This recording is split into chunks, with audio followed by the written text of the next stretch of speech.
Hi hello friends, welcome to my channel. Friends, ಭಾರತೀಯ ಮೀಸಲು ಪಡೆ ಪೊಲೀಸ್ ಸಬ್ ಇನ್ಸ್ಪೆಕ್ಟರ್ ನೇಮಕಾತಿ ಪರೀಕ್ಷೆ 2012 ಪ್ರಶ್ನೆ ಪತ್ರಿಕೆ. ಸೊ ನಾನು ಒಂದೊಂದೇ ಪ್ರಶ್ನೆ ಪತ್ರಿಕೆನ ಬಿಡಿಸ್ಕೊ ಬರ್ತಾ ಇದ್ದೀನಿ. ಸೊ ಈ month IAS exam PSI exam ಇರೋದ್ರಿಂದ ಸೊ ಅಷ್ಟಲಿಗೆ ಎಷ್ಟು ಸಾಧ್ಯನೋ ಅಷ್ಟು ಕ್ವಶನ್ ಪೇಪರ್ಸ್ನ ನಾನು ಸಾಲ್ವ್ ಮಾಡೋದಕ್ಕೆ ಪ್ರಯತ್ನವನ್ನು ಮಾಡ್ತೀನಿ. ಸೊ ಇದು ಬಂದು 2012 ಭಾರತೀಯ ಮೀಸಲು ಪಡೆ ಪೊಲೀಸ್ ಸಬ್ ಇನ್ಸ್ಪೆಕ್ಟರ್ ನೇಮಕಾತಿ ಪರೀಕ್ಷೆಯ ಒಂದು ಪೇಪರ್ ಆಗಿರುತ್ತೆ. ಸೊ ಮೊದಲಿಗೆ ನಾವು ನೋಡೋದಾದರೆ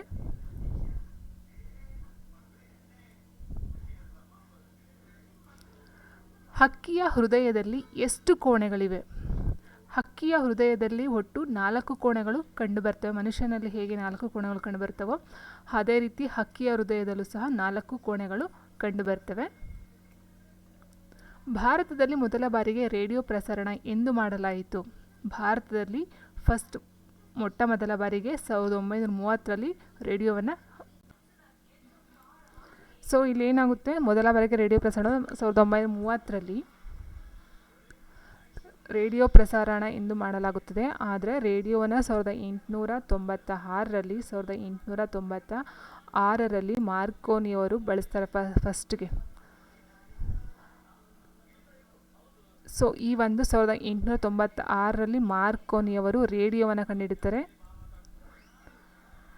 ಅದರ ಆಚೆಗೆ ಏನಾಗುತ್ತೆ, 15 ಕಿಲೋಮೀಟರ್ ದೂರಕ್ಕೆ ಏನು ರೇಡಿಯೋ ಕಂಡುಹಿಡ್ತಾನೆ ಸೊ ಆ ಒಂದು 15 ಕಿಲೋಮೀಟರ್ ದೂರಕ್ಕೆ ಕೇಳಿಸುವಂತೆ ಕಳಿಸ್ತಾನೆ. ನೆಕ್ಸ್ಟ್ ಏನಾಗುತ್ತೆ, ಇದು ಅಟ್ಲಾಂಟಿಕ್ ಸಾಗರದಾಚೆ ಸಾಗುತ್ತೆ. ಸೊ ಅವನು 15 ಕಿಲೋಮೀಟರ್ ಏನು ಕಳಿಸ್ತಾನೆ ಅದು ಅಟ್ಲಾಂಟಿಕ್ ಸಾಗರವನ್ನು ಮೀರಿ ಮುಂದೆ ಹೋಗುತ್ತೆ. ಕೆಲವು ವರ್ಷಗಳಲ್ಲಿ ಹಡಗುಗಳಲ್ಲಿ ತಂತಿರಹಿತ ಸಂಪರ್ಕ ಸಲಕರಣೆ ಸಾಮಾನ್ಯವಾಗಿ ರೇಡಿಯೋ ತರಂಗಗಳು ಗಾಳಿಯಲ್ಲಿ ಅನೇಕ ಪರಿಕರಗಳಲ್ಲಿ ಚಲಿಸೋದಕ್ಕೆ ಶುರು ಮಾಡುತ್ತೆ.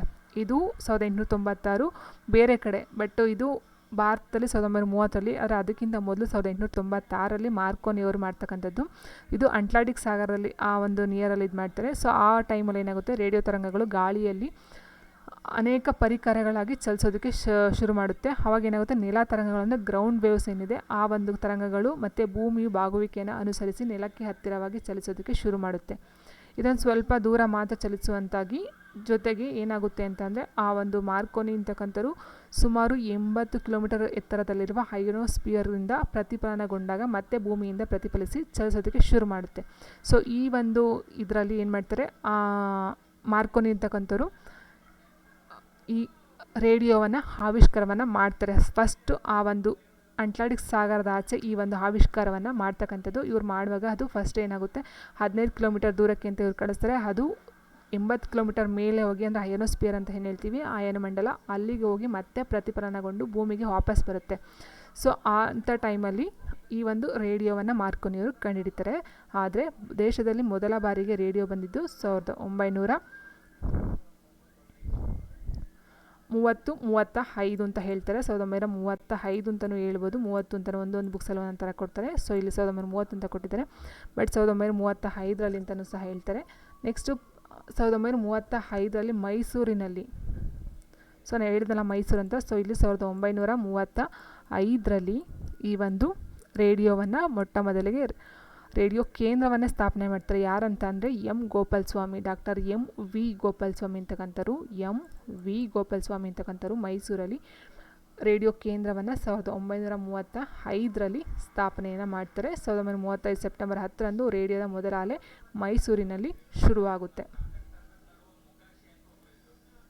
ಸೊ ನೆಕ್ಸ್ಟು ಕರ್ನಾಟಕದಲ್ಲಿ 1930ರಲ್ಲಿ ಎಲ್ಲಿ ಉಪ್ಪಿನ ಸತ್ಯಾಗ್ರಹವನ್ನು ಮಾಡಲಾಯಿತು ಅಂತ ಕೇಳಿದರೆ, ಸೊ ಅಂಕೋಲ ಎಲ್ಲರಿಗೂ ಆಲ್ಮೋಸ್ಟ್ ಗೊತ್ತಿರುತ್ತೆ. ಅಂಕೋಲಾದಲ್ಲಿ ಉಪ್ಪಿನ ಸತ್ಯಾಗ್ರಹವನ್ನು ಮಾಡ್ತಾರೆ ಗಾಂಧೀಜಿಯವರ ಒಂದು ಅಧ್ಯಕ್ಷತೆಯಲ್ಲಿ. ಸೊ ಭಾರತದ ಕೊನೆಯ ವೈಸ್ರಾಯ್ ಯಾರು? ಸೊ ಭಾರತದ ಕೊನೆಯ ವೈಸ್ರಾಯ್ ಬಂದು ಲಾರ್ಡ್ ಮೌಂಟ್ ಬ್ಯಾಟನ್ ಅಂತಕ್ಕಂಥರು ಭಾರತದ ಕೊನೆಯ ವೈಸ್ರಾಯ್ ಆಗಿರ್ತಾರೆ. ಮೊದಲ ಭಾರತದ ಕೊನೆಯ ವೈಸ್ರಾಯ್ ಲಾರ್ಡ್ ಮೌಂಟ್ ಬ್ಯಾಟನ್.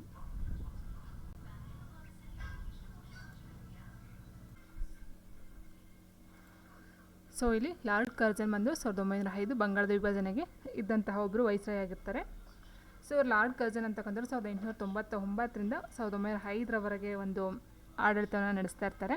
ಇದರ ಜೊತೆಗೆ ಲಾರ್ಡ್ ಇರ್ವಿಂಗ್ ಅಂತ ಏನಿದ್ದಾರೆ, ಸೊ ಲಾರ್ಡ್ ಇರ್ವಿಂಗ್ ಅಂತಕ್ಕಂಥವ್ರು 1926ರಿಂದ 1931ರವರೆಗೆ ಈ ಲಾರ್ಡ್ ಇರ್ವಿನ್ ಇರ್ತಾರೆ. ಅವರ ಒಂದು ಟೈಮಲ್ಲಿ ಏನು ಬರುತ್ತೆ ಅಂದರೆ ಸೈಮನ್ ಕಮಿಷನ್ ಬರುತ್ತೆ, ಅಸಹಕಾರ ಚಳುವಳಿ ಸೈಮನ್ ಕಮಿಷನ್ನು, ಅಸಹಕಾರ ಚಳುವಳಿ, ಒಂದನೇ ದುಂಡು ಮೇಜಿನ ಸಭೆ ಮತ್ತು ಬಾಲ್ಯ ವಿವಾಹ ಕಾಯ್ದೆ ಏನು ಬರುತ್ತೆ ಅಷ್ಟು, ಈ 4 ಸಹ ಈ ಲಾರ್ಡ್ ಇರ್ವಿಂಗ್ ಅವರ ಒಂದು ಟೈಮಲ್ಲಿ ಬರುತ್ತೆ. ಸೈಮನ್ ಕಮಿಷನ್ನು, ಅಸಹಕಾರ ಚಳುವಳಿ, ಒಂದನೇ ದುಂಡು ಮೇಜಿನ ಸಭೆ ಮತ್ತು ಬಾಲ್ಯ ವಿವಾಹ ಕಾಯ್ದೆ ಇಷ್ಟು ಲಾರ್ಡ್ ಇರ್ವಿನಲ್ಲಿ ಬರುತ್ತೆ. ಸೊ ಇನ್ನು ಲಾರ್ಡ್ ಮೌಂಟ್ ಬ್ಯಾಟನ್ ಅಂತಕ್ಕಂಥವ್ರು ಕೊನೆಯ ವೈಸ್ರಾಯ್ ಅಂತ ನಾಗಲೇ ಹೇಳಿದೆ. ಯಾವುದಂತಂದರೆ 1947ರಲ್ಲಿ ಬರ್ತಕ್ಕಂಥ ಮೌಂಟ್ ಬ್ಯಾಟನ್ನು ಅವರ ಒಂದು ಟೈಮಲ್ಲಿ ಭಾರತ ಮತ್ತು ಪಾಕಿಸ್ತಾನಕ್ಕೆ ಸ್ವಾತಂತ್ರ್ಯ ಸಿಗ್ತಕ್ಕಂಥ ಒಂದು ಟೈಮ್ ಆಗಿರುತ್ತೆ. ಇನ್ನು ಲಾರ್ಡ್ ಮಿಂಟೋ ಅಂತಕ್ಕಂಥವ್ರು 1905ರಿಂದ ಅಂದರೆ ಲಾರ್ಡ್ ಕರ್ಜನ್ ಅವರ ನಂತರ ಲಾರ್ಡ್ ಮಿಂಟೋ ಅಂತಕ್ಕಂಥವ್ರು ಅಧಿಕಾರಕ್ಕೆ ಬರ್ತಾರೆ. 1905ರಿಂದ 1910 ಟೈಮಲ್ಲಿ ಲಾರ್ಡ್ ಮಿಂಟೋ ಅಂತಕ್ಕಂಥವ್ರು ಅಧಿಕಾರಕ್ಕೆ ಬಂದಾಗ ವೈಸ್ರಾಯ್ ಆಗಿದ್ದಾಗ ಇವರ ಒಂದು ಟೈಮಲ್ಲಿ ಮುಸ್ಲಿಂ ಲೀಗ್ ಚಳುವಳಿ ಏನು ಬರುತ್ತೋ ಸ್ಥಾಪನೆ ಈ ಒಂದು ಲಾರ್ಡ್ ಮಿಂಟೋ ಅವರ ಟೈಮಲ್ಲಿ ಬರುತ್ತೆ. ಮುಸ್ಲಿಂ ಲೀಗ್ ಸ್ಥಾಪನೆ ಮತ್ತು ಮಿಂಟೋ ಮಾರ್ಲೆ ಸುಧಾರಣೆ 1909ರ ಮಿಂಟೋ ಮಾರ್ಲೆ ಸುಧಾರಣೆ ಆಗಿರ್ಬೋದು, ಮುಸ್ಲಿಂ ಲೀಗ್ ಆಗಿರ್ಬೋದು ಮತ್ತು ಸ್ವದೇಶ ಚಳುವಳಿ ಅಂತ ಏನು ಹೇಳ್ತೀವಿ ಅಷ್ಟು ಲಾರ್ಡ್ ಮಿಂಟೋರವರ ಒಂದು ಅಧಿಕಾರದಲ್ಲಿ ಬರುತ್ತೆ. So next question, home rule ಲೀಗ್ನ ಸ್ಥಾಪಕರು ಯಾರು? ಹೋಮ್ ರೂಲ್ ಲೀಗ್ನ ಸ್ಥಾಪಕರು ಹನಿ ಬೆಸೆಂಟು 1916ರಲ್ಲಿ ಈ ಒಂದು ಹೋಮ್ ರೂಲ್ ಲೀಗ್ ಚಳುವಳಿ ಲೀಗ್ನ ಸ್ಥಾಪನೆಯನ್ನು ಮಾಡ್ತಾರೆ. ಇದಕ್ಕೆ ಸಪೋರ್ಟಿವ್ ಆಗಿ ತಿಲಕರು ಸಹ ಈ ಒಂದು ಚಳುವಳಿಯಲ್ಲಿ ಪಾತ್ರವನ್ನು ವಹಿಸ್ತಾರೆ. ಬಟ್ ಈ ಒಂದು ಹೋಮ್ ರೂಲ್ ಲೀಗ್ನ ಸ್ಥಾಪಕರು ಬಂದು ಹನಿ ಬೆಸೆಂಟ್ ಆಗಿರ್ತಾರೆ. ನೆಕ್ಸ್ಟು, ಕೆಲಸ ಮಾಡದ ಯಾವುದಾದರೂ ದೋಷ ಪರಿಹರಿಸಲು ಡಯಾಲಿಸಿಸ್ ಉಪಯೋಗಿಸುತ್ತಾರೆ. ಮೆದುಳು, ಹೃದಯ, ಪಿತ್ತಜನಕಾಂಗ, ಕಿಡ್ನಿ. ಸೊ ಕಿಡ್ನಿ ಅಥವಾ ಮೂತ್ರಪಿಂಡ ಏನು ಹೇಳ್ತೀವಿ, ಇದ್ರ ಕೆಲಸ ಮಾಡದೇ ಇದ್ದಾಗ ನಾವು ಡಯಾಲಿಸಿಸ್ನ ಮಾಡಿಸ್ತೀವಿ. ಸೊ ನೆಕ್ಸ್ಟು, ಚಿನ್ನವನ್ನು ಕರಗಿಸಬಲ್ಲ ಏಕೈಕ ದ್ರವ ಯಾವುದು? ಸೊ ನೋಡಿ, ಚಿನ್ನವನ್ನು ಕರಗಿಸ್ತಕ್ಕಂಥ ನೀರಲ್ಲಿ ಕರಗಿಸೋದಕ್ಕೆ ಸಾಧ್ಯ ಇಲ್ಲ, ಪಾದರಸದೂರು ಇಲ್ಲ. ನೆಕ್ಸ್ಟು, ಸಿಟ್ರಿಕ್ ಆಮ್ಲ ಆಕ್ವೆರೇಜಿಯಾ ಅಂತ ಹೇಳಿದ್ದಾರೆ. ಆಕ್ವೆರೇಜಿಯಾ ಅಂತಕ್ಕಂಥ ಒಂದು ದ್ರವದಿಂದ ನಾವು ಚಿನ್ನವನ್ನು ಕರಗಿಸಬಹುದು. ಡಾಕ್ಟರ್ ಶಿವರಾಮ್ ಕಾರಂತರ ಜ್ಞಾನಪೀಠ ಪ್ರಶಸ್ತಿ ವಿಜೇತ ಕೃತಿ ಮೂಕಜ್ಜಿಯ ಕನಸುಗಳು. ಸೊ ಶಿವರಾಮ್ ಕಾರಂತರವರ ಒಂದು ಮೂಕಜ್ಜಿಯ ಕನಸುಗಳಿಗೆ ಒಂದು ಜ್ಞಾನಪೀಠ ಪ್ರಶಸ್ತಿ ಸಿಗುತ್ತೆ. ಆದರೆ ಈ ಮೂಕಜ್ಜಿಯ ಕನಸುಗಳು ಅಂತಕ್ಕಂಥ ಒಂದು ಕೃತಿಯಲ್ಲಿ ಮೂಕಿ ಎಂಬ ಹೆಸರು ಯಾವುದು ಅಂತ ಹೇಳಿದರೆ ಮೂಕಾಂಬಿಕಾ. ನೆಕ್ಸ್ಟು, ಕರ್ನಾಟಕ ಪ್ರಸಕ್ತ ಲೋಕಾಯುಕ್ತರು ಯಾರು ಅಂತ ಕೇಳಿದ್ದಾರೆ ಫ್ರೆಂಡ್ಸ್. ರಾಮಕೃಷ್ಣ ಹೆಗಡೆ, ಸಂತೋಷ್ ಹೆಗಡೆ, ವೀರೇಂದ್ರ ಹೆಗಡೆ. ಯಾವ ಹೆಗಡೆನೂ ಇಲ್ಲಿ ಬರೋದಿಲ್ಲ, ಯಾಕೆಂದರೆ ಇದು 2012ರ ಪೇಪರ್ ಆಗಿರೋದ್ರಿಂದ ಈಗಿನ ಪ್ರಸ್ತುತ ಲೋಕಾಯುಕ್ತರು ಯಾರು ಅಂತ ಆನ್ಸರ್ ನಾವು ನೋಡಿದಾಗ BS ಪಾಟೀಲ್ ಅಂತಕ್ಕಂಥವ್ರು ಕರ್ನಾಟಕ ಪ್ರಸಕ್ತ ಲೋಕಾಯುಕ್ತರು ಆಗಿರ್ತಾರೆ. ಪಾಟೀಲ್ ಅಂತಕ್ಕಂಥವ್ರು ಪಾಟೀಲ್. ಸೊ ನೆಕ್ಸ್ಟು, CNNIBN ಸಹಯೋಗದೊಂದಿಗೆ ನೋಡಿ, ಇದು ಕರ್ನಾಟಕ ಪ್ರಸಕ್ತ ಲೋಕಾಯುಕ್ತ ಏನಿದೆ 2015ರ ಪೇಪರ್ನನ್ನು ಸಾಲ್ವ್ ಮಾಡಿದಾಗ ಆವಾಗಲೂ ಸಹ ಈ ಒಂದು ಕ್ವಶನ್ಸ್ ಬಂದಿತ್ತು, ಕರ್ನಾಟಕದ ಪ್ರಸಕ್ತ ಲೋಕಾಯುಕ್ತರು ಯಾರು ಅಂತ. ಸೊ ಹಾಗಾಗಿ ಈ ಕ್ವಶನ್ ತುಂಬ ಇಂಪಾರ್ಟೆಂಟ್ ಆಗುತ್ತೆ, ನೋಡ್ಕೊಳ್ಳಿ ಒಂದ್ಸರಿ ನೀಟಾಗಿ. CNNIBN ಸಹಯೋಗದೊಂದಿಗೆ ಹಿಸ್ಟರಿ ವಾಹಿನಿ ನಡೆಸಿದ ಮತ ಸಂಗ್ರಹಣೆಯಲ್ಲಿ ಮಹಾತ್ಮ ಗಾಂಧೀಜಿಯವರ ನಂತರದ ಅತ್ಯಂತ ಉನ್ನತ ಭಾರತೀಯ ಎಂಬುದಾಗಿ ಕೆಳಗಿನಲ್ಲಿ ಯಾರನ್ನು ಮತಗಳಿಸಿದ್ದಾರೆ ಅಂತ ಹೇಳಿದ್ದಾರೆ. ನೋಡಿ, CNNIBN ಒಂದು ಸಹಯೋಗದೊಂದಿಗೆ ಈ ಒಂದು ಮತದ ಇದನ್ನ ಲೆಕ್ಕಾಚಾರ ಅಥವಾ ಏನು ಸೆನ್ಸರ್ ಅಂತ ಹೇಳ್ತೀವಿ, ಸೊ ಅದನ್ನು ಮಾಡ್ತಾರೆ. ಆ ಒಂದು ಟೈಮಲ್ಲಿ ಮಹಾತ್ಮ ಗಾಂಧೀಜಿಯವರ ನಂತರ ಉನ್ನತ ಭಾರತೀಯರು ಅಂತ ಅಂದರೆ ಡಾಕ್ಟರ್ BR ಅಂಬೇಡ್ಕರ್ ಬರ್ತಾರೆ ಮಹಾತ್ಮ ಗಾಂಧೀಜಿಯವರ ನಂತರ ಸ್ಥಾನದಲ್ಲಿ. ನೆಕ್ಸ್ಟು, ಎಷ್ಟು ಅವಧಿಗೆ ಸರ್ ಎಂ ವಿಶ್ವೇಶ್ವರಯ್ಯನವರು ಮೈಸೂರಿನ ದಿವಾನರಾಗಿದ್ದರು ಅಂತ ಪ್ರಶ್ನೆ ಇದೆ. ಮೈಸೂರಿನ ದಿವಾನರಾಗಿರ್ತಕ್ಕಂಥ ಸರ್ ಎಂ ವಿಶ್ವೇಶ್ವರಯ್ಯನವರು ಎಷ್ಟು ವರ್ಷಗಳ ಕಾಲ ಇದ್ದರು ಅಂತ. ಸೊ ಇವರು 1912ರಿಂದ 18ರವರೆಗೆ ಇವರು ಒಂದು ದಿವಾನರಾಗಿರ್ತಾರೆ. 1912ರಿಂದ 1918ರವರೆಗೆ ಇವರ ಸೊಲ್ಗೆ 6 ವರ್ಷಗಳ ಕಾಲ ಆಗುತ್ತೆ. ಇವರ ಒಂದಿನ ಕೊಡುಗೆ ಅಂತ ನಾವೇನು ಹೇಳಿದ್ರೆ, ಇವ್ರು ಮಾಡಿರ್ತಕ್ಕಂಥ ಕೊಡುಗೆಗಳು ಬೆಂಗಳೂರಿನಲ್ಲಿ ಸರ್ಕಾರಿ ಸಾಬೂನು ಮತ್ತು ಗಂಧದ ಎಣ್ಣೆ ಕಾರ್ಖಾನೆ ತಯಾರಿಸ್ತಾರೆ. ಸರ್ಕಾರಿ ಸಾಬೂನು ಮತ್ತು ಗಂಧದ ಎಣ್ಣೆ ಕಾರ್ಖಾನೆ ಜೊತೆಗೆ ವಿಮಾನ ತಯಾರಿಕಾ ಕಾರ್ಖಾನೆಗಳನ್ನು ಸ್ಥಾಪಿಸ್ತಾರೆ. ವಿಮಾನ ತಯಾರಿಕೆ ಮತ್ತು ಗಂಧದ ಎಣ್ಣೆ ಕಾರ್ಖಾನೆ ಮತ್ತು ಸರ್ಕಾರಿ ಸಾಬೂನು, ಗಂಧದ ಎಣ್ಣೆ, ವಿಮಾನ ತಯಾರಿಕಾ ಕಾರ್ಖಾನೆಗಳು ಮತ್ತು ಮೈಸೂರು ಬ್ಯಾಂಕು, ಮೈಸೂರು ವಿಶ್ವವಿದ್ಯಾನಿಲಯಗಳ ಸ್ಥಾಪನೆ, ಮೈಸೂರು ಬ್ಯಾಂಕ್ ಮತ್ತು ವಿಶ್ವವಿದ್ಯಾನಿಲಯ ಸ್ಥಾಪನೆಯನ್ನು ಮಾಡಿಸ್ತಾರೆ. ನೆಕ್ಸ್ಟ್ ಇದ್ರ ಜೊತೆಗೆ ಬೆಂಗಳೂರಲ್ಲಿ ಇಂಜಿನಿಯರಿಂಗ್ ಕಾಲೇಜು ಮತ್ತು ಬೆಂಗಳೂರಿನ ಹೆಬ್ಬಳದಲ್ಲಿ ಕೃಷಿ ಕಾಲೇಜನ್ನು ಸ್ಥಾಪನೆ ಮಾಡ್ತಾರೆ. ಸೊ ಇಷ್ಟು ಇವರ ಒಂದು ಕೊಡುಗೆಗಳಾಗಿರುತ್ತೆ. ಯಾವುದಾದ್ರು ಅಂತಂದರೆ ಬೆಂಗಳೂರಿನಲ್ಲಿ ಸರ್ಕಾರಿ ಸಾಬೂನು, ಗಂಧದ ಎಣ್ಣೆ ಕಾರ್ಖಾನೆ ಮತ್ತು ವಿಮಾನ ತಯಾರಿಕಾ ಕಾರ್ಖಾನೆಗಳನ್ನು ಸ್ಥಾಪನೆ ಮಾಡ್ತಕ್ಕಂಥದ್ದು. ನೆಕ್ಸ್ಟ್ ಮೈಸೂರಲ್ಲಿ ಬಂದು ವಿಶ್ವವಿದ್ಯಾನಿಲಯ ಮತ್ತು ಬ್ಯಾಂಕನ್ನು ಸ್ಥಾಪನೆ ಮಾಡ್ತಾರೆ. ನೆಕ್ಸ್ಟ್ ಬೆಂಗಳೂರಿನಲ್ಲಿ ಇಂಜಿನಿಯರಿಂಗ್ ಕಾಲೇಜು ಮತ್ತು ಹೆಬ್ಬಳದಲ್ಲಿ ಕೃಷಿ ಶಾಲೆಯನ್ನು ತೆರೀತಾರೆ. ಇಷ್ಟು ಸರ್ ಎಂ ವಿಶ್ವೇಶ್ವರಯ್ಯನವರ ಆ ಟೈಮಲ್ಲಿ ಮಾಡಿದಂಥ ಒಂದು ಕೊಡುಗೆಗಳಾಗಿರುತ್ತೆ. ಇವರು 1912ರಿಂದ 18ರವರೆಗೆ ಕೆಲಸವನ್ನು ಮಾಡ್ತಾರೆ, 6 ವರ್ಷಗಳ ಕಾಲ. ನೆಕ್ಸ್ಟು ರಾಜ ರಾಣಿ ರೋರರ್ ಮತ್ತು ರಾಕೆಟ್ ಪದಗಳು ಯಾವುದರೊಂದಿಗೆ ಸಂಬಂಧವನ್ನು ಹೊಂದಿದೆ ಅಂತ ಹೇಳಿದರೆ ನೋಡಿ, ರಾಜ ರಾಣಿ ರೋರರ್ ರಾಕೆಟ್ ಅಂತಕ್ಕಂಥದ್ದು ಶಿವಮೊಗ್ಗ ಜಿಲ್ಲೆಯ ಏನು ಜೋಗ್ ಫಾಲ್ಸ್ ಅಂತ ಹೇಳ್ತೀವಿ ಅದಕ್ಕೆ ಸಂಬಂಧಪಟ್ಟಂಥದ್ದಾಗಿರುತ್ತೆ. ಸೊ ಇಲ್ಲಿ ಭಾರತದ ಬಾಹ್ಯಾಕಾಶ ಕಾರ್ಯಕ್ರಮವನ್ನು ಬರೋದಿಲ್ಲ, ಭಾರತ ಕ್ಷಿಪಣಿನೂ ಬರೋದಿಲ್ಲ. ಸೊ ಹಾಗಾಗಿ ಶರಾವತಿ ನದಿ ಒಂದಿಗೆ ಇರ್ತಕ್ಕಂಥ ಒಂದು 4. ಇಲ್ಲಿ ಕೊಟ್ಟಿದ್ದಾರೆ, ದತ್ತ ಕೊಟ್ಟಿದ್ದಾರೆ, ಏನು ಕೊಟ್ಟಿದ್ದಾರೆ, ಎ ಯು ಬಿ ಯ ಸಹೋದರ ಅಂತ ಕೊಟ್ಟಿದ್ದಾರೆ. ಎ ಅಂತಕ್ಕಂಥವ್ರು ಬಿನ ಸಹೋದರ, ಎ ಬಿನ ಸಹೋದರ, ಸಿ ಯು ಎನ ತಂದೆ, ಸಿ ಎನ ತಂದೆ, ಇವರಿಬ್ಬರು ಸಹೋದರರು. ಡಿ ಯು ಇ ಯ ಸಹೋದರ, ಡಿ ಅಂತಕ್ಕಂಥವ್ರು ಇ ಯ ಸಹೋದರ, ಏನು ಅಂತ ನಮ್ಗೆ ಗೊತ್ತಿಲ್ಲ, ಸೊ ತಗೊಳ್ಳೋಣ ಇನ, ಇವರಿಬ್ಬರು ಸಹೋದರರು ಆಯಿತು. So next E U B ಯ ಮಗಳು, ಇ ಅಂತಕ್ಕಂಥವಳು ಬಿಗೆ ಮಗಳು ಅಂತ ಅಂದಾಗ ಡಿ ಯ ಅಂಕಲ್ ಯಾರು ಅಂತ ಕೇಳಿದರೆ, ಡಿ ಯ ಇವರ ಅಂಕಲ್ ಯಾರು ಅಂತ ಕೇಳಿದರೆ, ಸೊ ಡಿ ಮತ್ತು ಇ ಯ ತಂದೆ ಬಂದು ಬಿ ಆಗ್ತಾರೆ, ಬಿನ ಸಹೋದರ ಎ ಆದಾಗ ಎ ಅಂತಕ್ಕಂಥವ್ರು ಡಿಗೆ ಅಂಕಲ್ ಚಿಕ್ಕಪ್ಪ ಅಂತ ಹಾಕ್ತಾರೆ. ನೆಕ್ಸ್ಟು ಮೊದಲ ಸ್ವಾತಂತ್ರ್ಯ ಸಮರ ಯಾವ ವರ್ಷ ನಡೆಯಿತು? ಸೊ ಇದು ಆಲ್ಮೋಸ್ಟ್ ಎಲ್ರಿಗೂ ಗೊತ್ತಿರ್ತಕ್ಕಂಥ ಒಂದು ಕ್ವಶನು. ಮೊದಲ ಸ್ವಾತಂತ್ರ್ಯ ಸಮರ ಅಥವಾ ಏನು ಹೇಳ್ತೀವಿ ಸಿಪಾಯಿ ದಂಗೆ ಅಂತ ಸಹ ನಾವು ಹೇಳ್ತೀವಿ. ಈ ಒಂದು ಮೊದಲ ಸ್ವಾತಂತ್ರ್ಯ ಸಮರವನ್ನು ಅಥವಾ ಮೊದಲ ಸ್ವಾತಂತ್ರ್ಯ ಸಂಗ್ರಾಮ ಅಂತ ಹೇಳ್ತೀವಿ, ಇದನ್ನು ಸಿಪಾಯಿ ದಂಗೆ ಅಂತ ಹೇಳ್ತೀವಿ. ಇದನ್ನು ನಾವು 1857ರಲ್ಲಿ ನೋಡ್ತೀವಿ. ಈ ಒಂದು ದಂಗೆಯನ್ನು 1857ರಲ್ಲಿ.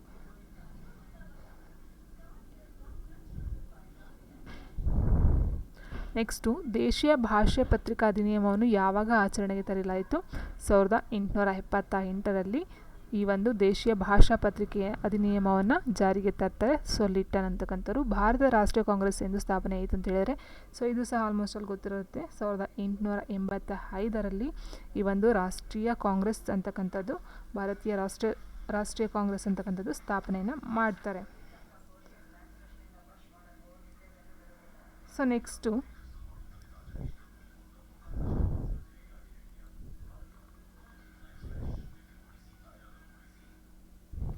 ಸ್ವರಾಜ್ಯ ನನ್ನ ಜನ್ಮಸಿದ್ಧ ಹಕ್ಕು, ಅದನ್ನು ನಾನು ಪಡೆದಿರುತ್ತೇನೆ ಅಂತಕ್ಕಂಥದ್ದು ಒಂದು ಘೋಷಣೆ ಆಗಿರುತ್ತೆ. ಇದು ಯಾರದ್ದು ಅಂತ ಹೇಳಿದರೆ ಮಹಾತ್ಮ ಗಾಂಧೀಜಿ, ಬಾಲಗಂಗಾಧರ ತಿಲಕ್, ಜವಾಹರ್ಲಾಲ್ ನೆಹರು, ಬಿಪಿನ್ ಚಂದ್ರ ಪಾಲ್. ಸೊ ಇಲ್ಲಿ ನಾವು ಮಹಾತ್ಮ ಗಾಂಧೀಜಿಯವ್ರನ್ನ ನಾವು ನೋಡಿದಾಗ ಸತ್ಯ ಮತ್ತು ಅಹಿಂಸೆ ನನ್ನ ದೇವರು ಅಂತಕ್ಕಂಥದ್ದು ಹೇಳ್ತಾರೆ. ಮಹಾತ್ಮ ಗಾಂಧೀಜಿಯವರು ಸತ್ಯ ಮತ್ತು ಅಹಿಂಸೆಗೆ ಹೆಚ್ಚು ಮಹತ್ವನ ಕೊಡ್ತಾ ಇರೋದ್ರಿಂದ ಸತ್ಯ ಮತ್ತು ಅಹಿಂಸೆ ನನ್ನ ದೇವರು ಅಂತಕ್ಕಂಥ ಘೋಷಣೆಯನ್ನು ಮಹಾತ್ಮ ಗಾಂಧೀಜಿಯವರು ಕೊಡ್ತಾರೆ.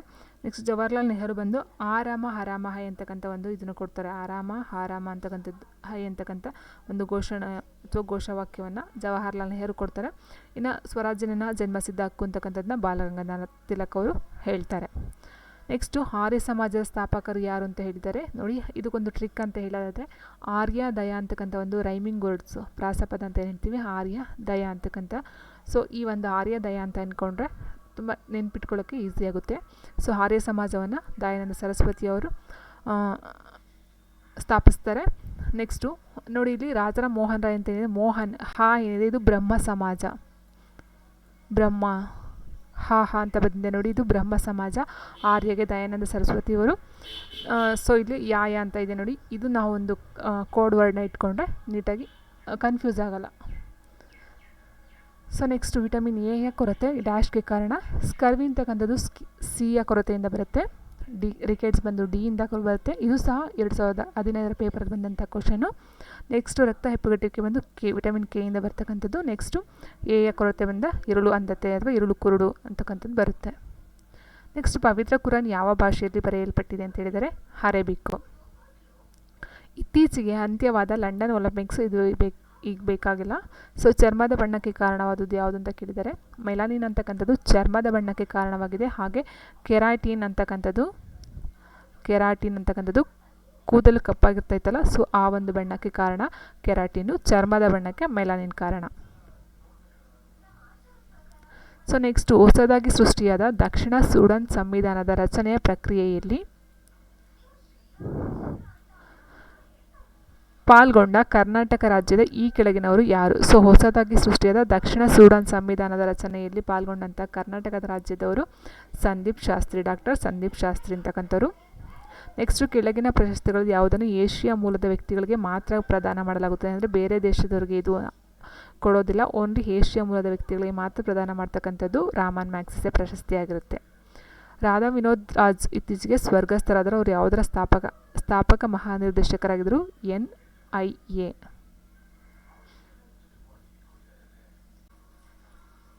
ಸೊ ಇಲ್ಲಿ NIA ಮೀನ್ಸ್ ಅಂತ NIA ಅಂತ ಏನಂತ ಹೇಳೋದಾದರೆ ನಾವು ನ್ಯಾಷನಲ್ ಇನ್ವೆಸ್ಟಿಗೇಷನ್ ಏಜೆನ್ಸಿ ಅಂತ ಬರುತ್ತೆ.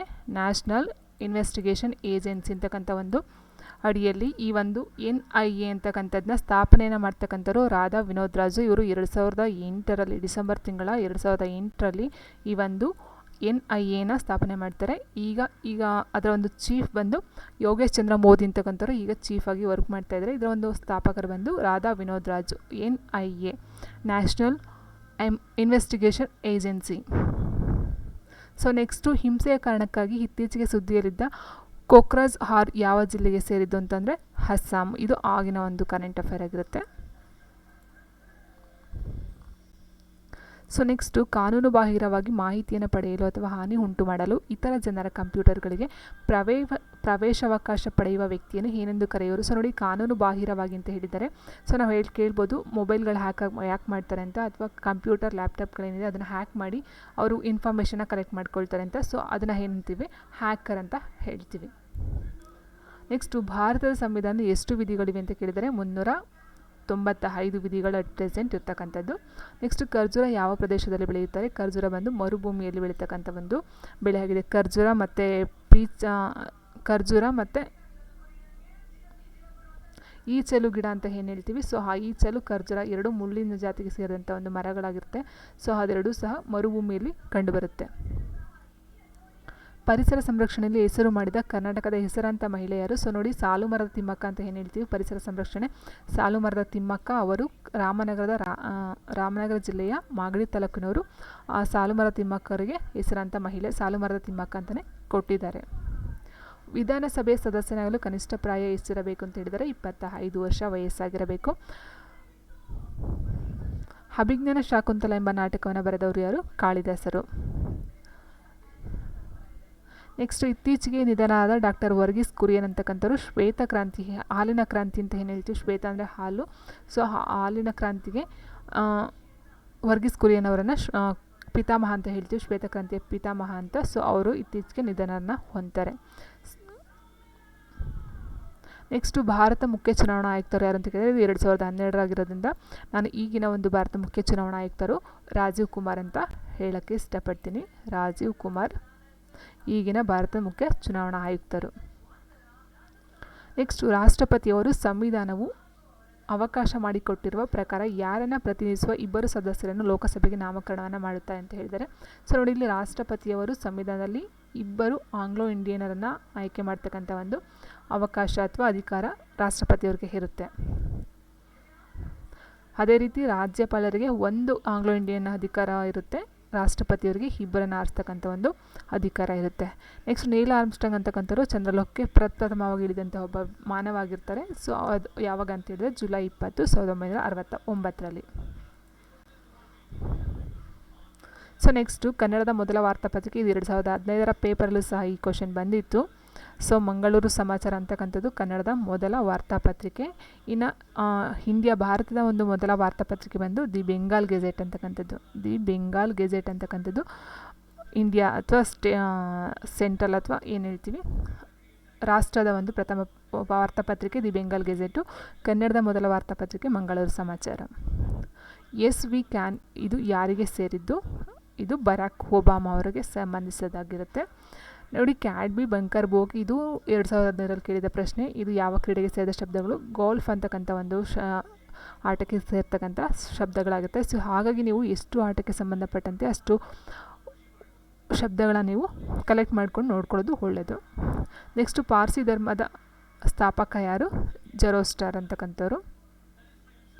ನೆಕ್ಸ್ಟು ಬೈಸಿಕಲನ್ನು ಮೊಟ್ಟ ಮೊದಲ ಬಾರಿಗೆ ಯಾರು ಸೃಷ್ಟಿಸಿದ್ದಾರೆ ಅಂತ ಹೇಳಿದ್ದಾರೆ? ಮ್ಯಾಕ್ ಮಿಲನ್ ಅಂತಕ್ಕಂಥವ್ರು ಫಸ್ಟು ಬೈಸಿಕಲ್ ಅಥವಾ ಸೈಕಲನ್ನು ಏನು ಹೇಳ್ತೀವಿ, ಸೊ ಅದನ್ನು ತಯಾರು ಮಾಡ್ತಾರೆ.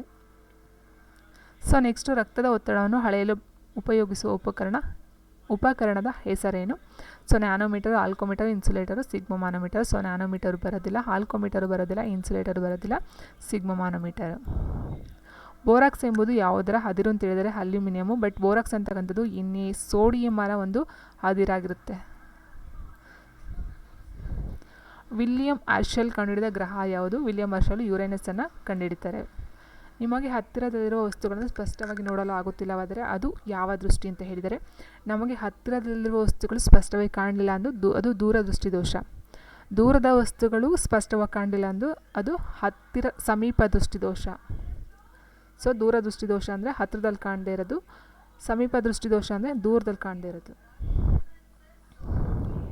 ನೆಕ್ಸ್ಟು ರೈತರ ಮಿತ್ರ ಎರೆಹುಳು, ಎಲ್ಲರಿಗೂ ಗೊತ್ತಿರ್ತಕ್ಕಂಥ ಒಂದು ಕೌಟಿಲ್ಯನ ಅರ್ಥಶಾಸ್ತ್ರ. ಅಶೋಕ ಚಕ್ರವರ್ತಿ ಡ್ಯಾಶ್ ಆಗಿದ್ದಾನೆ ಅಂದರೆ ಚಂದ್ರಗುಪ್ತನ ಮೌರ್ಯರ ಪುತ್ರ, ಸಹೋದರ, ಮೊಮ್ಮಗ, ತಂದೆ ಅಂತ ಹೇಳಿದರೆ ಅಶೋಕ ಚಕ್ರವರ್ತಿ ಬಂದು ಚಂದ್ರಗುಪ್ತ ಮೌರ್ಯರ ಸಹೋದರ ಆಗಿರ್ತಾರೆ.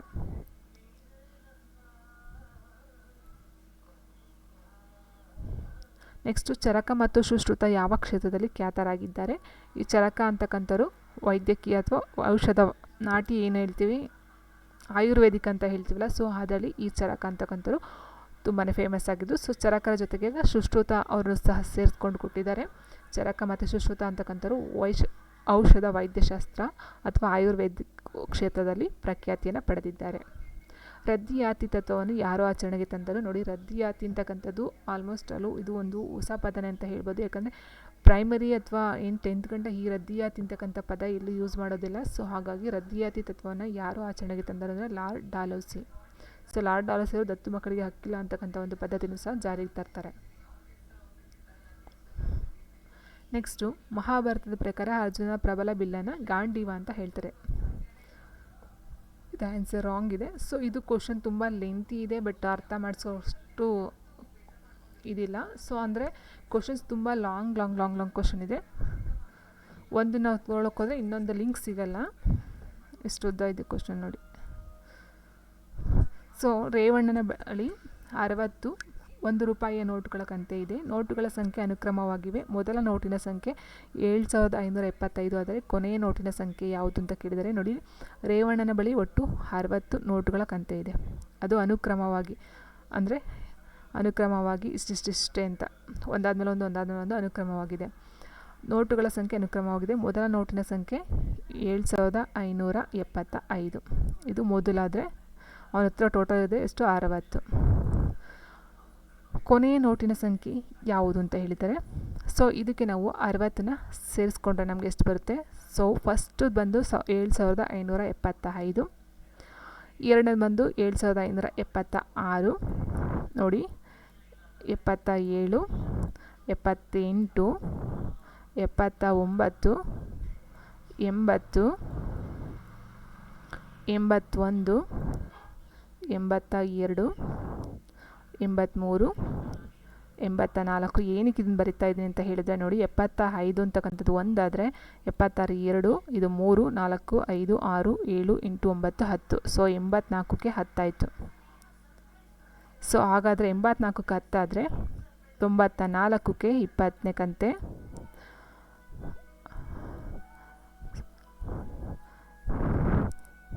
04 ಅಂದರೆ 604ಗೆ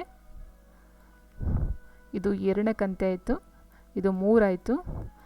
ನೆಕ್ಸ್ಟು 14ಕ್ಕೆ 4,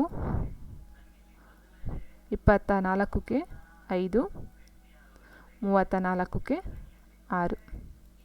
ಸೊ ನಾನು ಏನಕ್ಕೆ ಬರದೇ ಇದು ಅಂತ ಹೇಳಿದ್ರೆ, ನೀವು ಡೈರೆಕ್ಟಾಗಿ ಕೇಳ್ಬೋದಿತ್ತು. 7575ಕ್ಕೆ ನಾವು 60ನ್ನು ಕೂಡಿಕೊಂಡ್ರೆ ಎಷ್ಟು ಬಂದುಬಿಡುತ್ತೆ? 35 ಬಂದುಬಿಡುತ್ತೆ. ಬಟ್ ಇಲ್ಲಿ 75 1 ಅಂತ ತೊಗೊಂಡಾಗ ನಮಗೆ 84ಕ್ಕೆ 10 ಆಯಿತು. ಸೊ ಹಾಗಾಗಿ 34ಕ್ಕೆ 60 ಬರುತ್ತೆ.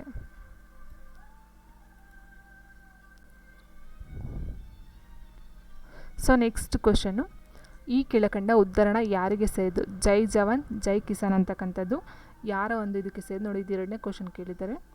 ಸೊ ಜೈ ಜವಾನ್ ಜೈ ಕಿಸಾನ್ ಅಂತಕ್ಕಂಥದ್ದು ಯಾರಿಗೆ ಸೇರಿದ್ದು?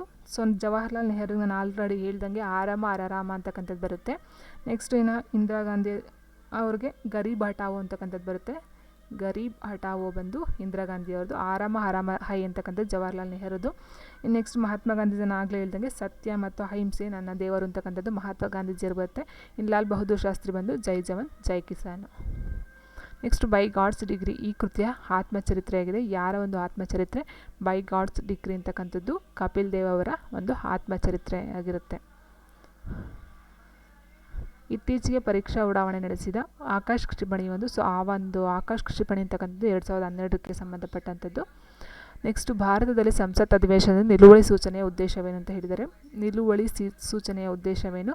ತುರ್ತು ಸಾರ್ವಜನಿಕ ಪ್ರಾಮುಖ್ಯತೆಯ ನಿರ್ದಿಷ್ಟ ವಿಷಯದ ಮೇಲೆ ಚರ್ಚೆಗೆ ಅನುಮತಿಸುವುದು ಅಂತಕ್ಕಂಥದ್ದು ಆನ್ಸರ್ ಆಗಿರುತ್ತೆ. ಸೊ ನೆಕ್ಸ್ಟು ಭಾರತ ಸಂವಿಧಾನದ ಈ ಕೆಳಗಿನ ಯಾವ ನಿಬಂಧನೆಗಳಿಗೆ ಹೊಂದಿಕೆಯಾಗುವಂತೆ ರಾಷ್ಟ್ರೀಯ ಹಸಿರು ನ್ಯಾಯಮಂಡಳಿ ಅಧಿನಿಯಮ 2010 ಮಾಡಲಾಗಿದೆ ಅಂತ ಹೇಳಿದರೆ, 2010 ಒಂದು ರಾಷ್ಟ್ರೀಯ ಹಸಿರು ಅಂತಕ್ಕಂಥದ್ದು ನೋಡಿ ಪರಿಸರದ ಹಕ್ಕುಗೆ ಸಂಬಂಧಪಟ್ಟದ್ದಾಗಿರುತ್ತೆ. 21ನೇ ವಿಧಿ ಅಡಿಯಲ್ಲಿ ಜೀವಿಸುವ ಹಕ್ಕಿನ ಭಾಗವಾಗಿ ಅರ್ಥೈಸಿದ ಆರೋಗ್ಯಕರ ಪರಿಸರದ ಹಕ್ಕು. ಸೊ ಇದು ಹಸಿರು ಅಂತಕ್ಕಂಥದ್ದು ಇಲ್ಲೇ ಬಂದ್ಬಿಡ್ತು. ಹಸಿರು ರಾಷ್ಟ್ರೀಯ ಹಸಿರು ನ್ಯಾಯಮಂಡಳಿ ಪರಿಸರ ಹಕ್ಕಿಗೆ ಸಂಬಂಧಪಟ್ಟಿದ್ದು. ನೆಕ್ಸ್ಟ್ ಲೋಕಸಭೆಯ ಸ್ಪೀಕರ್ನ ಹುದ್ದೆಯ ವಿಷಯದಲ್ಲಿ ಈ ಕೆಳಗಿನಲ್ಲಿ ಯಾವುದು ಸರಿ ಅಂತ ಕೇಳಿದರೆ, ರಾಷ್ಟ್ರಪತಿಯವರು ಇಷ್ಟದ ಅವಧಿಯಲ್ಲಿ ಅವನು ಅಥವಾ ಅವಳ ಹುದ್ದೆಯನ್ನು ಹೊಂದಿರ್ತಾರೆ. ಸೊ ರಾಷ್ಟ್ರಪತಿಗೆ ಅನುಗುಣವಾಗಿ ಲೋಕಸಭೆಯ ಸ್ಪೀಕರ್ ಇರ್ತಾರೆ ಅಂತ ಹೇಳಿದ್ದಾರೆ. ಸೊ ನೆಕ್ಸ್ಟು ಅವನು ಅಥವಾ ಅವಳು ಸದನ ಸದಸ್ಯನಾಗಿರಬೇಕಾಗಿಲ್ಲ ಚುನಾವಣೆಯ ಸಂದರ್ಭದಲ್ಲಿ, ಆದರೆ ಚುನಾವಣೆ ಬಳಿಕ 6 ತಿಂಗಳ ಒಳಗೆ ಸದನದ ಸದಸ್ಯನಾಗತಕ್ಕದ್ದು ಅಂತ ಹೇಳಿದ್ದಾರೆ. ಸೊ ನೆಕ್ಸ್ಟ್ ಅವನು ಅಥವಾ ಅವಳು ರಾಜೀನಾಮೆ ನೀಡಲು ಇಚ್ಛಿಸಿದರೆ ರಾಜೀನಾಮೆ ಪತ್ರವನ್ನು ಡೆಪ್ಯೂಟಿ ಸ್ಪೀಕರ್ಗೆ ಬರೆಯತಕ್ಕದ್ದು. ಅಂದರೆ ರಾಜೀನಾಮೆ ಇದನ್ನ ಉಪ ಸ್ಪೀಕರ್ ಇರ್ತಾರೆ, ಉಪಸಭಾಪತಿ ಅಂತ ಏನು ಹೇಳ್ತೀವಿ, ಆ ಉಪಸಭಾಪತಿಯವರಿಗೆ ಆ ಒಂದು ರಾಜೀನಾಮೆ ಪತ್ರವನ್ನು ಕೊಡಬೇಕಾಗುತ್ತೆ, ಉಪಸಭಾಪತಿಗಳಿಗೆ. ಸೊ ನೆಕ್ಸ್ಟು ಜೀವಿಗಳಿಗೆ ಅವ ಕೆಳಗಿನ ವಿಧಗಳನ್ನು ಪರಿಗಣಿಸಿ ಅಂತ ಹೇಳಿದರೆ, ಬ್ಯಾಕ್ಟೀರಿಯಾ, ಫಂಗೈ, ಹೂ ಬಿಡುವ ಸಸ್ಯಗಳು ಯಾವ ವಿಧದ ಕೆಲವು ಜಾತಿಗಳನ್ನು ಜೀವ ಕ್ರಿಮಿನಾಶಕಗಳಾಗಿ ಬಳಸಲಾಗುತ್ತದೆ? ಇಲ್ಲಿರ್ತಕ್ಕಂಥ 3 ಏನಿದೆ ಈ ಒಂದು ಜಾತಿಯ ಇದನ್ನು ಜೀವ ಕ್ರಿಮಿನಾಶಕಗಳಾಗಿ ಬಳಸಲಾಗುತ್ತದೆ ಅಂತ ಹೇಳಿದರೆ, ಬ್ಯಾಕ್ಟೀರಿಯಾ, ಫಂಗೈ, ಹೂ ಬಿಡುವ ಸಸ್ಯಗಳು. ಸೊ ಎಲ್ಲನೂ ಸಹ ನಾವು ಜೀವ ಕ್ರಿಮಿನಾಶಕಗಳಾಗಿ ಬಳಸಲಾಗುತ್ತದೆ. ನೆಕ್ಸ್ಟ್ 1 ಮೆಗಾಬೈಟ್ ಕೆಳಗಿನ ಯಾವುದಕ್ಕೆ ಸಮ ಅಂತ ಹೇಳಿದರೆ, ಮೆಗಾಬೈಟ್ ಅಂತಕ್ಕಂಥದ್ದು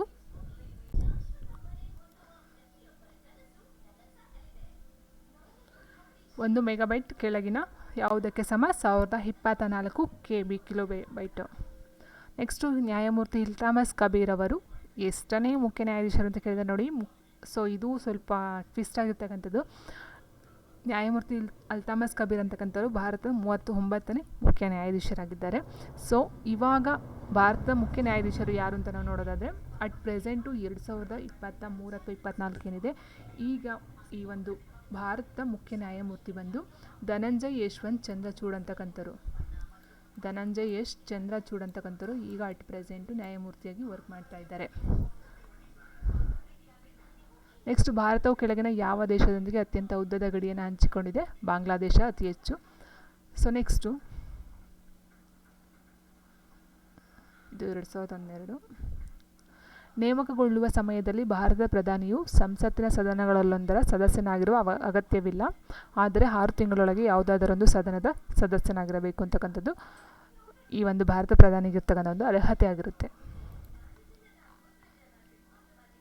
ನೆಕ್ಸ್ಟು ಯಾವುದನ್ನು ಅಂಗೀಕರಿಸುವ ವೇಳೆಯಲ್ಲಿ ಲೋಕಸಭೆ ಮತ್ತು ರಾಜ್ಯಸಭೆಗಳ ನಡುವಿನ ಬಿಕ್ಕಟ್ಟು ಸಂಸತ್ತಿನ ಜಂಟಿ ಅಧಿವೇಶನವನ್ನು ಕರೆಯುವಂತೆ ಮಾಡುತ್ತದೆ? ಸಂವಿಧಾನ ತಿದ್ದುಪಡಿಯ ಮಸೂದೆಯನ್ನು ಮಾಡ್ತಕ್ಕಂಥ ಒಂದು ಟೈಮಲ್ಲಿ ಲೋಕಸಭೆ ಮತ್ತು ರಾಜ್ಯಸಭೆಗಳ ನಡುವಿನ ಬಿಕ್ಕಟ್ಟು ಎರಡೂ ಸಹ ಜಂಟಿ ಅಧಿವೇಶನವನ್ನು ಕರೀತಾರೆ. ಹಣಕಾಸಿನ ಮಸೂದೆ ಬಂದು ರಾಷ್ಟ್ರಪತಿಯವರ ಒಂದು ಅಧ್ಯಕ್ಷತೆ ಅಥವಾ ಅವರ ಇದರಲ್ಲಿ ಮಾಡ್ತಾರೆ. ಸೊ ಅಲ್ಲಿ ಎರಡೂ ಸಹ ಬರೋದಿಲ್ಲ, ಲೋಕಸಭೆ ರಾಜ್ಯಸಭೆ ಬರೋದಿಲ್ಲ. ಸೊ ಇಲ್ಲಿ ಸಂವಿಧಾನ ತಿದ್ದುಪಡಿಯನ್ನು ಮಾಡ್ತಕ್ಕಂಥ ಒಂದು ಟೈಮಲ್ಲಿ ಎರಡೂ ಸಂಸತ್ತಿನ ಜಂಟಿ ಅಧಿವೇಶನ ಬರುತ್ತೆ. ಗಾಳಿಯಲ್ಲಿ ಹೆಚ್ಚುತ್ತಿರುವ ಕಾರ್ಬನ್ ಡೈಆಕ್ಸೈಡ್ನ ಪ್ರಮಾಣವು ವಾತಾವರಣದ ಉಷ್ಣತೆಯನ್ನು ನಿಧಾನವಾಗಿ ಹೆಚ್ಚಿಸುತ್ತದೆ, ಏಕೆಂದರೆ ಇದು ಡ್ಯಾಶನ್ನು ಹೀರಿಕೊಳ್ಳುತ್ತದೆ. ಸೊ ಇದು ಸೌರ ವಿಕಿರಣದ ಅವರೋಹಿತ ಭಾಗವನ್ನು ಹೀರ್ಕೊಳ್ಳೋದ್ರಿಂದ ಕಾರ್ಬನ್ ಡೈಆಕ್ಸೈಡ್ನ ಪ್ರಮಾಣ ವಾತಾವರಣದ ಉಷ್ಣತೆಯನ್ನು ನಿಧಾನವಾಗಿಸ್ತದೆ ಅಂತ ಹೇಳಿದ್ದಾರೆ. ಸೊ ನೆಕ್ಸ್ಟ್ ಭೂಮಿಯ ಮೇಲಿನ ಜೀವದ ಉಗಮಕ್ಕೆ ಕೆಳಗಿನ ಮೂಲ ವಸ್ತುಗಳ ಕಣಗಳಲ್ಲಿ ಯಾವುದು ಮೂಲತಃ ಹೊಣೆಗಾರನಾಗಿದೆ? ಸೊ ಇಲ್ಲಿ ನಾವು ಕೇಳಬಹುದು, ಆಲ್ಮೋಸ್ಟ್ ಅಲ್ಲಿ ನಮಗೆಲ್ಲ ಗೊತ್ತೇ ಇರುತ್ತೆ, ಕಾರ್ಬನ್, ಹೈಡ್ರೋಜನ್, ನೈಟ್ರೋಜನ್ ಅಂತಕ್ಕಂಥದ್ದು. ನೈಟ್ರೋಜನ್ ಸಾರಜನಕ ಏನಿದೆ ಇದು 71% ಇರುತ್ತೆ. ಇನ್ನು ಹೈಡ್ರೋಜನ್ ಬಂದು ನೈಟ್ರೋಜನ್ 78%, ಹೈಡ್ರೋಜನ್ 21%, ಕಾರ್ಬನ್ ಬಂದು 1% ಇರುತ್ತೆ.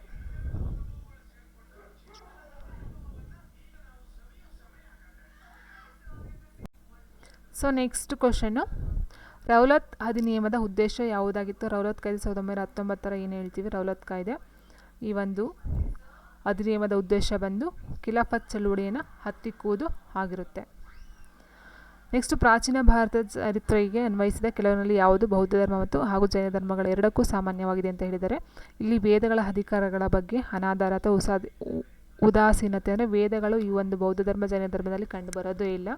ಅಲ್ಲೇನಿದ್ರು ಸತ್ಯ, ಅಹಿಂಸೆ ಅದು ಇದು ಅಂದ್ಕೊಂಡು ಅವರ ಒಂದು ತತ್ವಗಳನ್ನು ಪಾಲನೆ ಮಾಡ್ತಾರೆ. ಇಲ್ಲಿ ವೇದಗಳು ಬರ್ತಕ್ಕಂಥದ್ದು ಋಗ್ವೇದ, ಯಜುರ್ವೇದ, ಸಾಮವೇದ, ಅಥರ್ವಣವೇದ ಅಂತ ಆಮೇಲೆ ವೇದಗಳ ಕಾಲದಲ್ಲಿ ಬರುತ್ತೆ. ಬೌದ್ಧ ಧರ್ಮ ಮತ್ತು ಜೈನ ಧರ್ಮಗಳಲ್ಲಿ ಈ ಒಂದು ವೇದಗಳಿಗೆ ಪ್ರಾಶಸ್ತ್ಯನ ಕೊಡೋದಿಲ್ಲ. ಸೊ ನೆಕ್ಸ್ಟ್, ಮತಾಚರಣೆ ವಿಧಿವಿಧಾನಗಳ ಸಾರ್ಥಕತೆಯ ನಿರಾಕರಣೆ. ಸೊ ಇಲ್ಲೂ ಸಹ ಮತ ಅಥವಾ ವಿಧಿವಿಧಾನ, ಏನು ಪೂಜಾ ವಿಧಿವಿಧಾನಗಳಾಗಿರ್ಬೋದು, ಮತಾಚರಣೆ ಇರ್ಬೋದು, ಸೊ ಇಲ್ಲೂ ಸಹ ಕಂಡು ಬರೋದಿಲ್ಲ.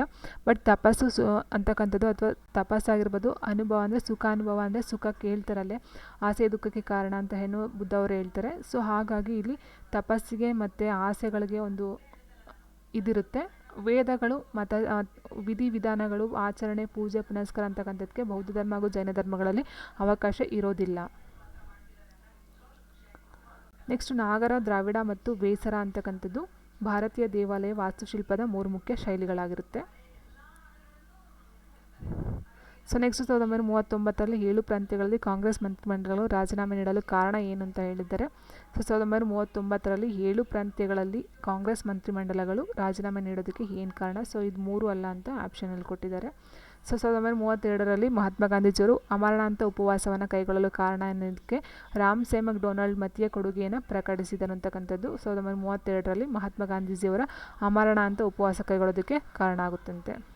ನೆಕ್ಸ್ಟ್, ಸಾಗರ ಪ್ರವಾಹದ ಮೇಲೆ ಕೆಳಗಿನ ಯಾವ ಅಂಶಗಳು ಪ್ರಭಾವನ ಬೀರುತ್ತೆ? ಸೊ ಸಾಗರ ಅಂದರೆ ಪ್ರವಾಹ, ಫ್ಲಡ್ ಇದೆ ಅಂತ ಏನು ಹೇಳ್ತೀವಿ. ಸೊ ಸುನಾಮಿ ಅಥವಾ ಇದು ಅಲೆಗಳು ಎದ್ದೇಳ್ತಿರ್ತಲ್ಲ, ಸೊ ಅದಕ್ಕೆ ಒಂದು ಕಾರಣ ಅಂತ ಹೇಳಿದರೆ ಭೂಮಿಯ ಪರಿಭ್ರಮಣೆ ಮತ್ತು ವಾಯು ಒತ್ತಡ ಮತ್ತು ಮಾರುತಗಳ ಒಂದು ಬೀಸ್ತಕ್ಕಂಥ ಒಂದು ಇದಕ್ಕೆ ಅಲೆಗಳು ರಭಸದಿಂದ ಬರುತ್ತೆ. ನೆಕ್ಸ್ಟ್, ಸಮುದ್ರದ ನೀರಿನ ಸಾಂದ್ರತೆಯಿಂದ ಬರುತ್ತೆ. ಸೊ ಇಷ್ಟು ಒಂದು ಸಾಗರ ಪ್ರವಾಹಕ್ಕೆ ಕಾರಣಗಳು. ಕದಂಬ ರಾಜವಂಶದ ಹೆಸರಂತ ಅರಸ ಮಯೂರವರ್ಮ. ಬೇಲೂರು, ಬೇಲೂರು, ಹಳೆಬೀಡು ಇವೆಲ್ಲ ಚೆನ್ನಕೇಶವ ದೇವಾಲಯ, ಇವೆಲ್ಲ ದೇವಾಲಯಗಳಿಗೆ ಪ್ರಸಿದ್ಧಿಯಾಗಿರ್ತಕ್ಕಂಥದ್ದು. ನೆಕ್ಸ್ಟ್, ಒಂದು ಸರೋವರದಲ್ಲಿ ಒಂದು ಗಿಡ ಪ್ರತಿದಿನ ತನ್ನ ಗಾತ್ರವನ್ನು ದ್ವಿಗುಣಗೊಳಿಸುತ್ತದೆ. ಸೊ ಒಂದು ದಿನದಿಂದ ಒಂದು ದಿನಕ್ಕೆ ಜಾಸ್ತಿ ಡಬಲ್ ಆಗ್ತಾ ಹೋಗುತ್ತೆ. ಇಡೀ ಸರೋವರವನ್ನು ಆವರಿಸಲು ಅದು 20 ದಿನ ತಗೊಳುತ್ತೆ. ಸರಿನಾ? ಅರ್ಧದಷ್ಟು ಕೆರೆಯನ್ನು ಆವರಿಸಲು ಎಷ್ಟು ಬೇಕೋ ಅದು ಡಬಲ್ ಅಂದರೆ 19ಕ್ಕೆ ಅರ್ಧ ಬಂದಿದ್ರೆ 20ನೇ ದಿನಕ್ಕೆ ಏನಾಗುತ್ತೆ? ಫುಲ್ ಆಗುತ್ತೆ. ಸೊ ಹಾಗಾಗಿ 19 ದಿನಕ್ಕೆ ಅರ್ಧ ಬಂದಿರುತ್ತೆ. ಸೊ ನೆಕ್ಸ್ಟ್, ರಾಜ್ಯಸಭೆಯ ಪದನಿಮಿತ್ತ ಅಧ್ಯಕ್ಷರು ಭಾರತದ ಉಪರಾಷ್ಟ್ರಪತಿಗಳಾಗಿರ್ತಾರೆ.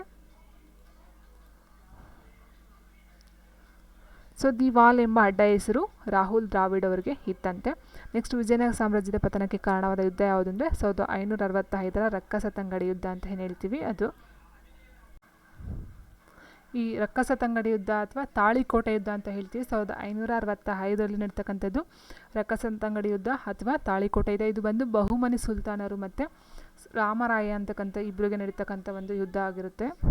ಈ ಒಂದು ಯುದ್ಧದ ಕಾರಣ ವಿಜಯನಗರ ಸಾಮ್ರಾಜ್ಯದ ಪತನಕ್ಕೆ ಕಾರಣ ಆಗುತ್ತೆ. ಸೊ ನೆಕ್ಸ್ಟ್, ಬೆನ್ನೆಲುಬು ಇಲ್ಲದ ಪ್ರಾಣಿಗಳನ್ನು ಎಂದು ಕರೀತಾರೆ? ಬೆನ್ನೆಲುಬು ಇಲ್ಲದ ಪ್ರಾಣಿಗಳನ್ನು ಅಕಶೇರುಕ ಅಂತ ಕರಿತೀವಿ. ಬೆನ್ನೆಲುಬುಗಳನ್ನು ಇರ್ತಕ್ಕಂಥ ಪ್ರಾಣಿಗಳನ್ನು ನಾವು ಕಶೇರುಕಗಳು ಅಂತ ಕರಿತೀವಿ. ಸೊ ನೆಕ್ಸ್ಟು, ಟೆಸ್ಟ್ ಕ್ರಿಕೆಟ್ನಲ್ಲಿ ಭಾರತಕ್ಕಾಗಿ ಅತ್ಯಂತ ಹೆಚ್ಚು ವಿಕೆಟನ್ನು ಪಡೆದವರು ಯಾರು? ಅನಿಲ್ ಕುಂಬ್ಳೆ. ಯಾವ ಕಾರಣಕ್ಕಾಗಿ ಇತ್ತೀಚೆಗೆ ಬೆಳಗಾವಿ ಸುದ್ದಿಯಲ್ಲಿದೆ? ಸೊ ಸುವರ್ಣ ವಿಧಾನಸೌಧವನ್ನು ಬೆಳಗಾವಿಯಲ್ಲಿ ಕಟ್ಟಿಸಲಾಗುತ್ತೆ. ಸೊ ಹಾಗಾಗಿ ಅದು ಸುದ್ದಿಯಲ್ಲಿದೆ. ಕರ್ನಾಟಕದ ಅಣುವಿದ್ಯುತ್ ಸ್ಥಾವರಗಳು ಎಷ್ಟಿವೆ? 1 ಅಂತ ಹೇಳಿದರೆ ಅದು ಕೈಗಾ ಅಣುವಿದ್ಯುತ್ ಸ್ಥಾವರ, ಕೈಗಾ ಕರ್ನಾಟಕದಲ್ಲಿರ್ತಕ್ಕಂಥದ್ದು. ಸೊ ಓಕೆ ಫ್ರೆಂಡ್ಸ್, ವಿಡಿಯೋ ಇಷ್ಟ ಲೈಕ್ ಮಾಡಿ, ಶೇರ್ ಮಾಡಿ, ಕಮೆಂಟ್ ಮಾಡಿ ಅಂತ ಹೇಳ್ತಾ ಥ್ಯಾಂಕ್ ಯು ಫಾರ್ ವಾಚಿಂಗ್.